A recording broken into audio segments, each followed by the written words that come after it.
Tertium Organum by Pavel D. Ouspensky, and this is a continuation of chapter 16. No matter how hard we try to define thought in terms of motion, we nevertheless know that they are two different things, different as regards our receptivity of them, belonging to different worlds, incommensurable, capable of existing simultaneously. Moreover, thought can exist without motion, but motion cannot exist without thought, because out of the psyche comes the necessary condition of motion, time. No psychic life, no time as it exists for us. No time, no motion. We cannot escape this fact. And thinking logically, we must inevitably recognize two principles. But if we begin to consider the very recognition of two principles as illogical, then we must recognize thought as a single principle and motion as an illusion of thought. But what does this mean? It means that there can be no monistic materialism. Materialism can only be dualistic, i.e., it must recognize two principles, motion and thought. Here a new difficulty arises. Our concepts are limited by language. Our language is deeply dualistic. This is indeed a terrible obstacle. I showed previously how language retards our thought, making it impossible to express the relations of a being universe.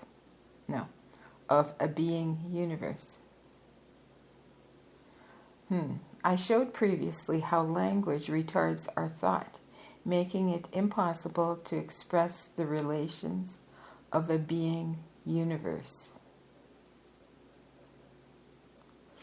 In our language, only an eternally becoming universe exists. The eternal now cannot be expressed in language.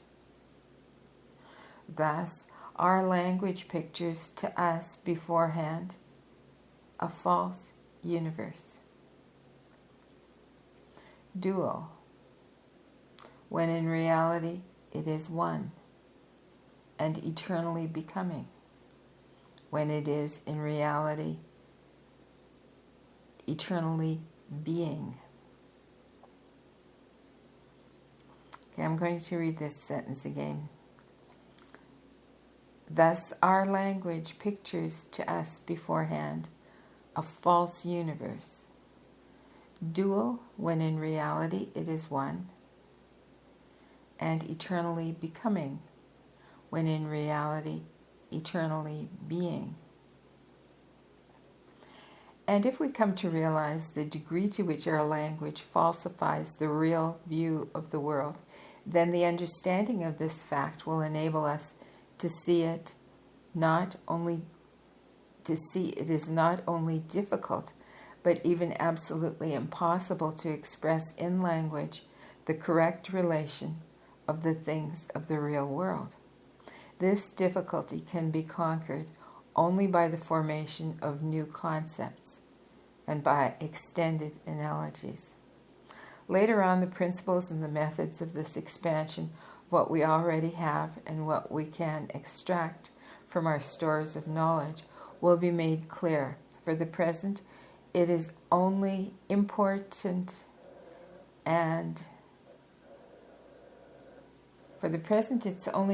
to establish one thing: the necessity for uniformity. The necessity for uniformity. And that's all in caps, in capitals. The necessity for uniformity. The monism of the universe. As a matter of principle, it's not important which one we regard as first cause, spirit or matter. It is essential to recognize their unity.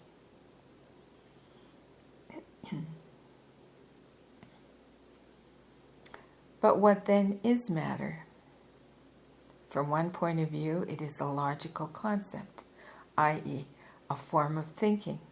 Nobody ever saw matter, nor will he ever. It is possible only to think matter. From another point of view, it is an illusion accepted for reality. Even more truly, it is the incorrectly perceived form of that which exists in reality. Matter is a section of something, a non-existent imaginary section. But that of which matter is a section exists. This is the real four-dimensional world. Wood, W-O-O-D, wood, the substance from which this table is made, exists, but the true nature of its existence we do not know. All that we know about it is just the form of our receptivity of it. And if we should cease to exist, it would continue to exist, but only for a receptivity acting similarly to ours. But in itself, this substance exists in some other way. How? We do not know. Certainly not in space and time, for we ourselves impose these forms upon it. Probably all similar wood of different centuries in different parts of the world constitutes one mass, one body, perhaps one being.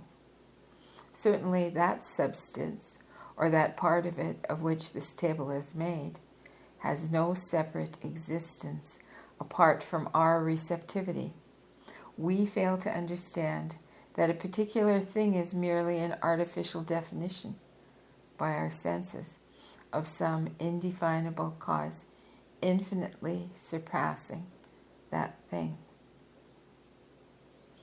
But a thing may acquire its own individual and unique soul, and in that case the thing exists quite independently of our receptivity. Many things possess such souls, especially old things, old houses, old books, works of art, etc. But what ground have we for thinking that there is psychic life in the world other than our human one, that of animals and of plants? First of all, of course, the thought that everything in the world is alive and animated, and that manifestations of life and animatedness would naturally exist on all planes and in all forms. But we can discern the psychic life only in forms analogous to ours. The question stands in this way: how could we know about the existence of the psychic life of other sections of the world if they exist? By two methods: through communication, exchange of thoughts, and through conclusions by analogy. For the first, it's necessary that our psyche should become similar to theirs, should transcend the limits of the three-dimensional world, i.e., it is necessary to change the form of receptivity and perception. The second may result as a consequence of the gradual expansion of the faculty of drawing inferences by analogy. By trying to think out of the usual categories, by trying to look at things and at ourselves from a new angle and simultaneously from many sides, by trying to liberate our thinking from the accustomed categories of perception in space and time, little by little we begin to notice analogies between things which we did not notice before. Our mind grows, and with it grows the power to discover analogies. This ability, with each new step attained, expands and enriches the mind. Each minute we advance more rapidly. Each new step makes the next more easy. Our psyche becomes different. Then, applying to ourselves this expanded ability to construct analogies and looking about, we suddenly perceive all around ourselves a psychic life, the existence of which we were previously unaware.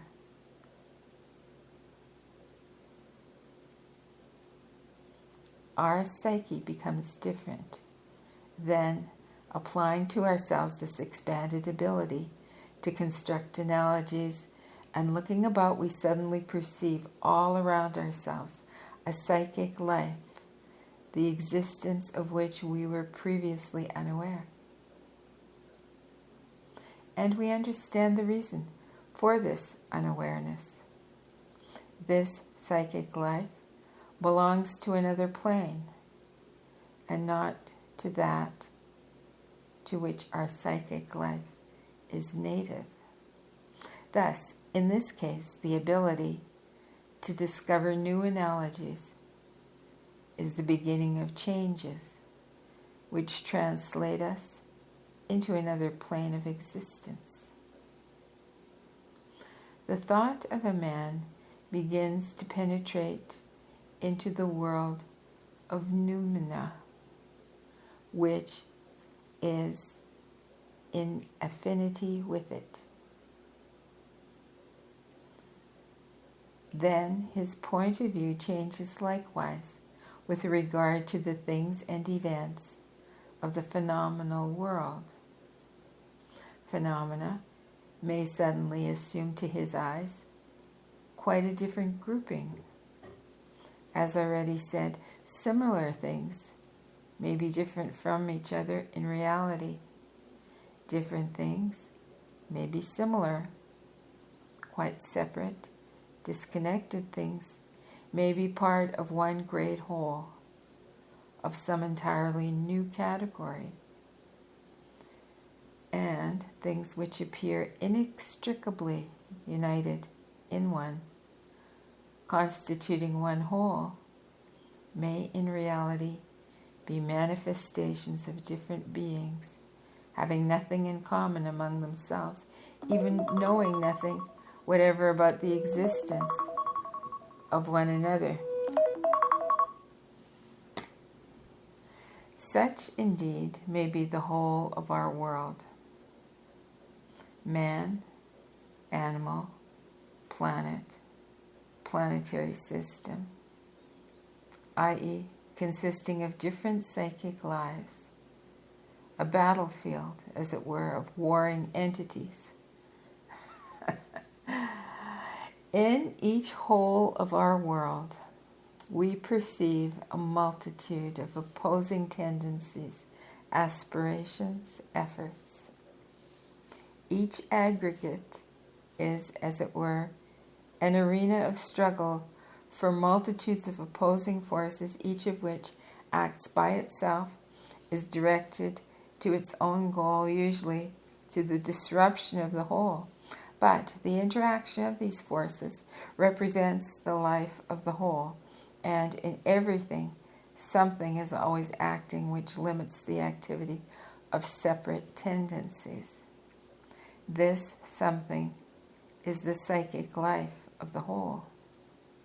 We cannot establish the existence of such a life by analogy with ourselves, or by intercourse with it, or by exchange of thoughts, but a new path opens before us. We perceive certain separate and quite definite function, in brackets, the preservation of the whole. We perceive a certain separate and quite definite function. Behind this function, we infer a certain separate something. A separate something having a definite function is impossible without a separate psychic life. If the whole possesses its own psychic life, then the separate tendencies or forces must also possess a psychic life of their own. A body or organism is the point of intersection of such lines of forces, a place of meeting, perhaps a battlefield. Our I in quotes, our I is also the battlefield on which this or that emotion, this or that habit or inclination gains an advantage, subjecting itself, all the rest at every given moment, and identifying itself with the I. Our I is a being having its own life, imperfectly conscious of that of which it itself consists, and identifying itself with this or another portion of itself. Have we any warrant for supposing that the organs and members of a body, thoughts and emotions, are beings also?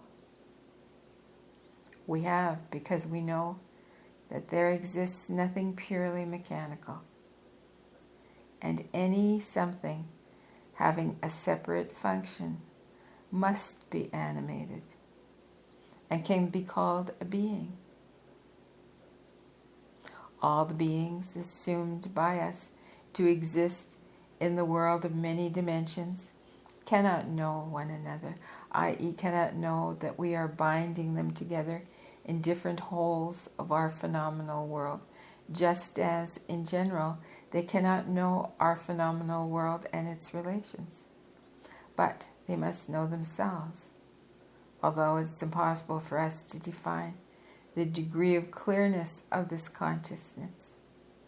It may be clearer than ours, and it may be more vague, dreamlike, as it were. Between these beings, there may be a continuous but imperfectly perceived exchange of thoughts, analogous to the exchange of substance in a living organism. They may experience certain feelings in common. Certain thoughts may arise in them spontaneously, as it were, under the influence of general causes.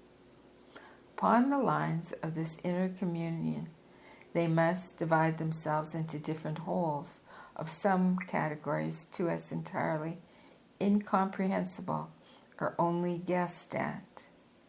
The essence of each such separate being must consist in its knowledge of itself and its nearest functions and relations. It must feel things analogous to itself, and must have the faculty of telling about itself and them, i.e., the consciousness must always behold a picture of itself and its conditioning relations. It is eternally studying this picture and instantly communicating it to another being coming into communion with it. Whether these consciousnesses in sections of the world other than ours exist or not, we, under the existing conditions of our receptivity, cannot say. They can be sensed only by the changed psyche. Our usual receptivity and thinking are too absorbed by the sensations of the phenomenal world and by themselves, and therefore do not reflect impressions coming to them from other beings, or reflect them so weakly that they are not fixed there in any intelligible form. Moreover, we do not recognize the fact that we are in constant communion with the noumena of all surrounding things, near and remote, with beings like ourselves and others entirely, with the life of everything in the world and all the world. But if the impressions coming from other beings are so forceful that the consciousness feels them, then our mind immediately projects them into the outer world of phenomena and seeks for their cause in the phenomenal world, exactly in the same manner that a two-dimensional being inhabiting a plane seeks in its plane for the cause of the impressions which come from a higher world. Our psyche is limited by its phenomenal receptivity, i.e., it is surrounded by itself. The world of phenomena, i.e., the form of its own perception, surrounds it as a ring or as a wall, and it sees nothing save this wall. But if the psyche succeeds in escaping out of this limiting circle, it will invariably see much that is new in the world.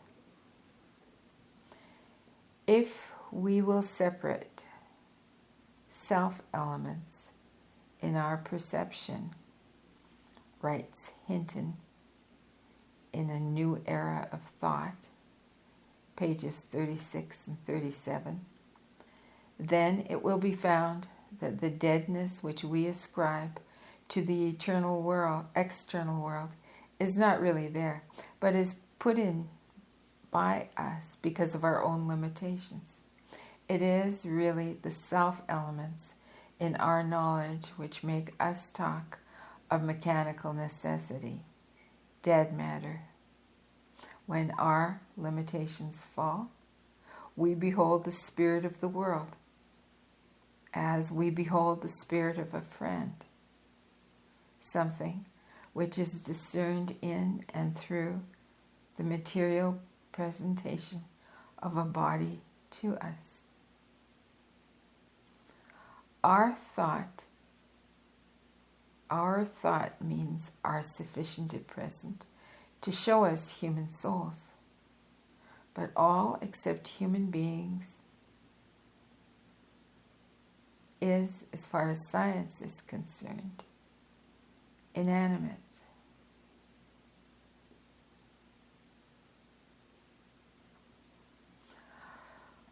Our thought means are sufficient at present to show us human souls, but all except human beings is, as far as science is concerned, inanimate. Our self-element must be got from our perception, and this will be changed. But it is the unknowable of the noumenal world as absolute for us, as it sometimes seems. But is the unknowable of the noumenal world as absolute for us, as it sometimes seems. In the Critique of Pure Reason and other writings, Kant denied the possibility of spiritual sight. But in Dreams of a Ghost Seer, he not only admitted this possibility, but gave it one of the best definitions which we have ever had up to now. He clearly affirms, and this is what he affirms, so this is in quotes, "I confess that I am very much inclined to assert the existence of immaterial natures in the world, and to put my soul into that class of beings. These immaterial beings are immediately united with each other. They might form perhaps a great whole which might be called the immaterial world. Each man is a being of two worlds, of the incorporeal world and of the material world, and it will be proved, I don't know when or where, that the human soul also in this life forms an insoluble communion with all immaterial natures of the spirit world, that alternately it acts upon and receives impressions from that world, of which nevertheless it is not conscious, while it is still man, and as long as everything is in proper condition.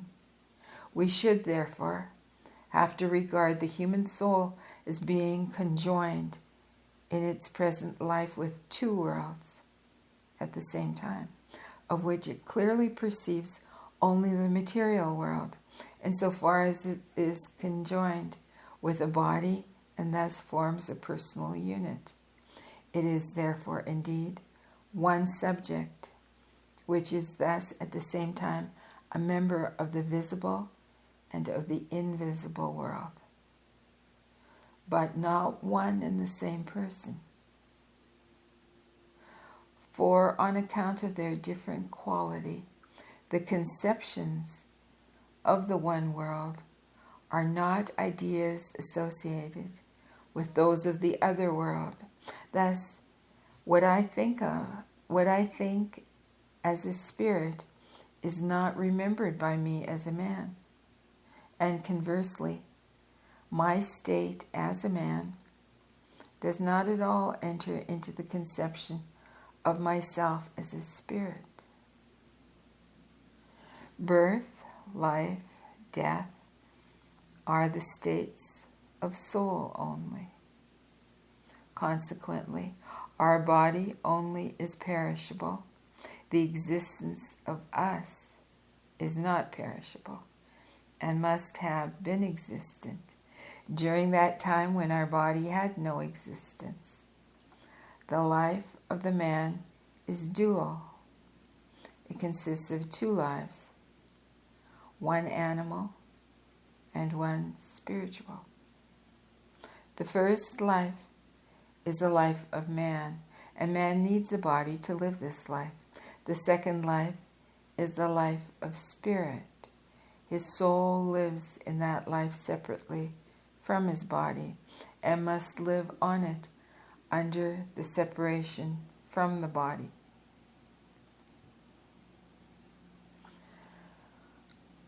The first life is the life of man, and man needs a body to live this life.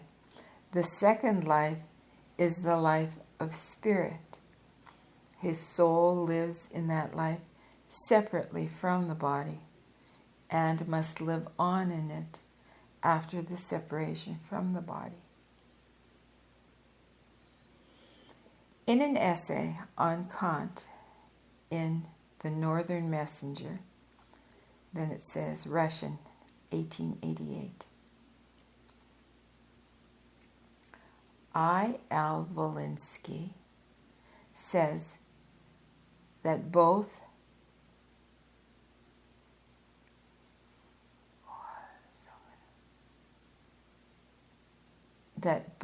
in, and I don't know how to pronounce this word, Vorlesungen, Vorlesungen,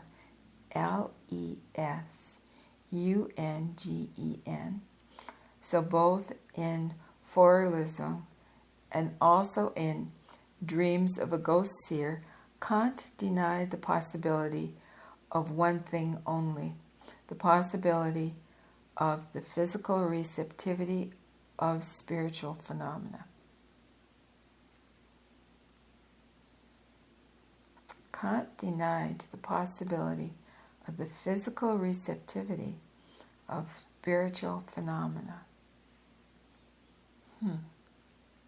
Thus, Kant admitted only the possibility of the existence of a spiritual conscious world, but also the possibility of communion with it.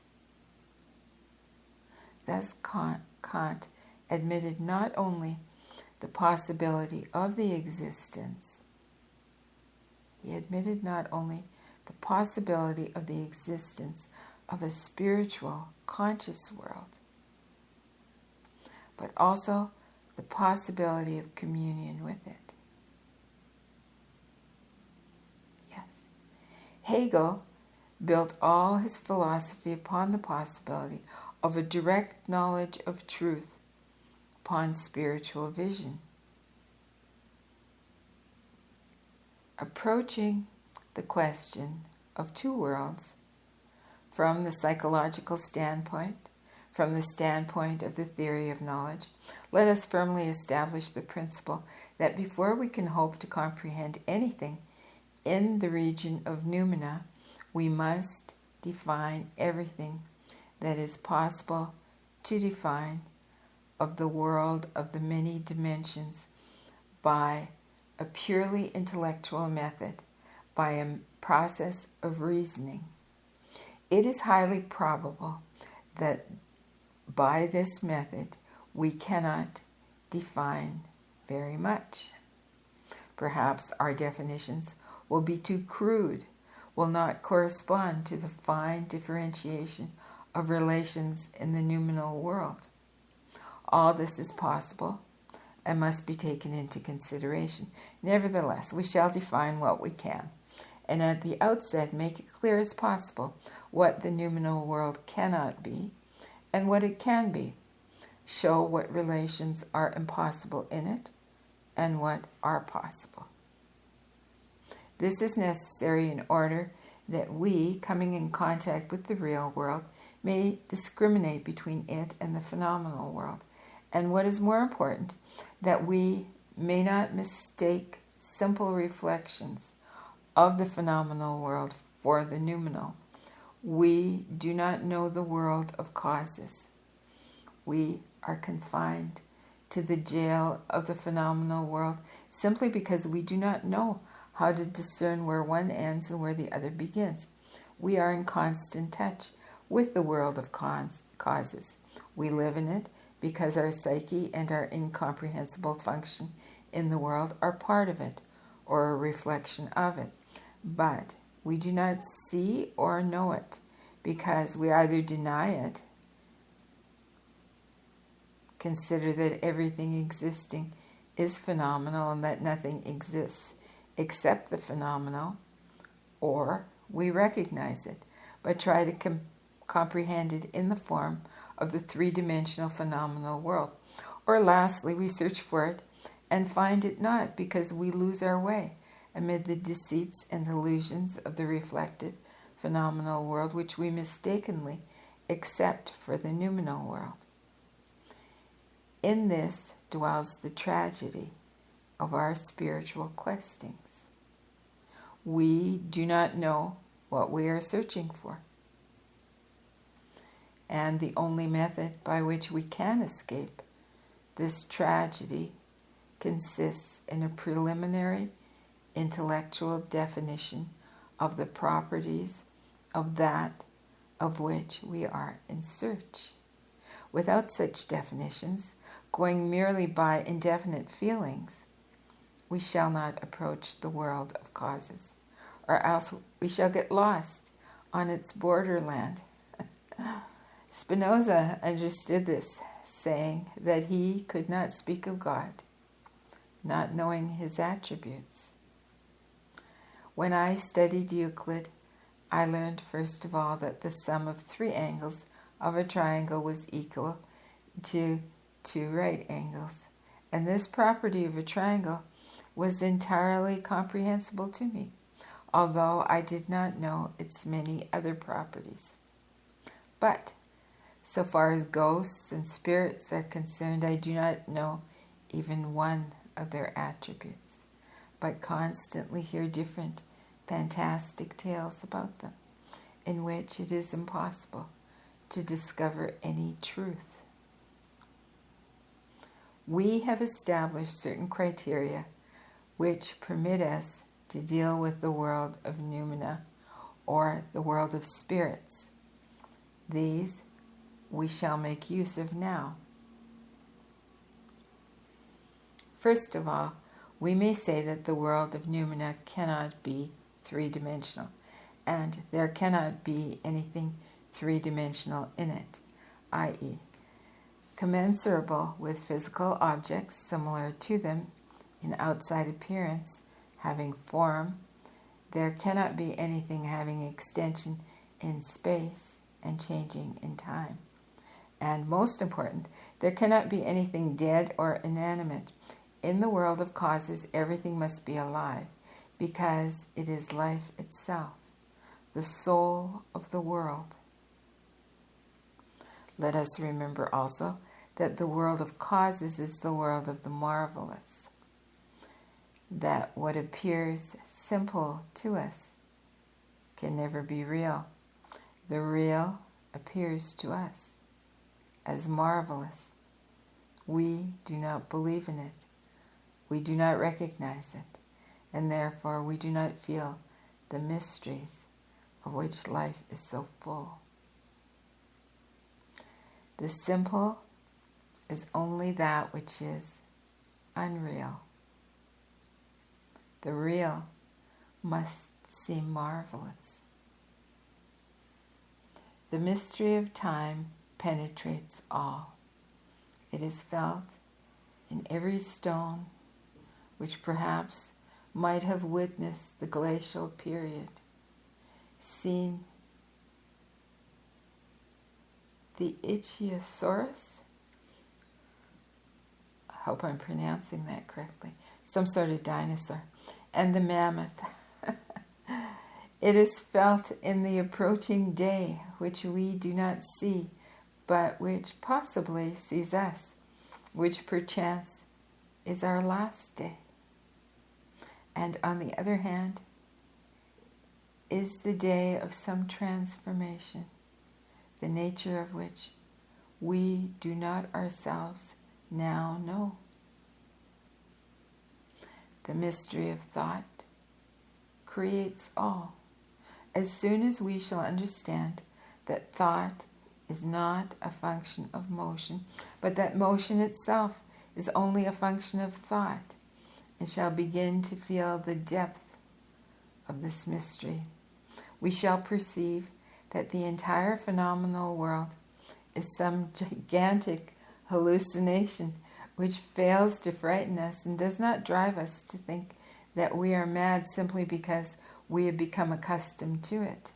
The mystery of infinity, the greatest of all mysteries, it tells us that all the visible world and its galaxy of stars have no dimension, that in relation to infinity they are equal to a point, a mathematical point which has no extension whatever, and that points which are not measurable for us may have a different extension and different dimensions. In positive thinking, positive in quotes, we make the effort to forget about all. To forget about all this. Not to think about it. In positive thinking, we make the effort, and this is all in capitals now, to forget about all this, not to think about it. At some future time, positivism will be defined as a system by the aid of which it was possible not to think of real things and to limit oneself to the region of the real and illusory.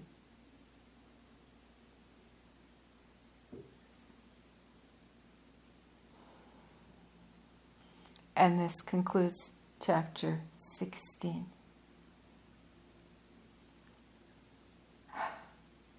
That was an amazing chapter. Now I can see, why Ouspensky is still being read and why it's such an appreciated book in the world of philosophy.